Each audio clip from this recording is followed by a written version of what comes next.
هنتكلم عن التشكيل المتوقع لمباراة الأهلي ضد يانج أفريكانز بدوري أبطال إفريقيا. المباراة هتكون الساعة 3 مساء على قناة بين سبورت 2. طبعا المباراة على استاد أمان تنزانيا. هنتكلم عن غيابات الأهلي وعن التشكيل المتوقع بنسبة 99%. غيابات الأهلي وهي إمام عاشور، وكلنا عارفين إن اللاعب غايب لأسباب مرضية، نتمنى له السلامة بإذن الله. بالنسبة للتشكيل المتوقع، قبل ما أقول لك التشكيل بنسبة 90%، يسترب مش هيلعب اللاعب الجديد يوسف بالعمري أساسي، لأن اللاعب بدنيا مش جاهز، فهيضطر المدرب يسترب إنه يدفع بكوكا في مركز الظهير الأيسر. وبالنسبة ليوسف بالعمري هيبدأ يشارك تدريجيا، هو هيشارك في المباراة بس مش أساسي. بالنسبة للتشكيل المتوقع لمباراة الأهلي ضد يانج أفريكانز، في حراسة المرمى مصطفى شوبير، الظهير الأيمن محمد هاني، قلبي الدفاع ياسر إبراهيم وياسين مرعي، ظهير أيسر كوكا. بالنسبة لخط الوسط بعد غياب إمام عاشور هيكون أليو ديانج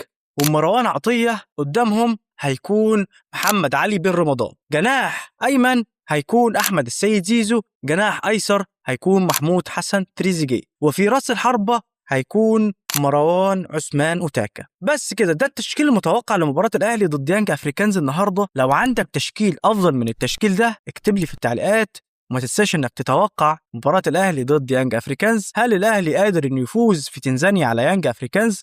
طبعا يانج أفريكانز فريق كبير وفريق مرعب، بس الأهلي كبير أفريقيا، وبإذن الله هيعود للقاهرة بالفوز وحصد ال3 نقاط بإذن الله. توقعاتي لمباراة النهاردة ان الأهلي يفوز بإذن الله 2-0 أو 2-1. قول لي توقعاتك لمباراة النهاردة في تعليق. بس كده، وقبل ما اقفل الفيديو ما تنساش تصلي على النبي محمد صلى الله عليه وسلم. سلام.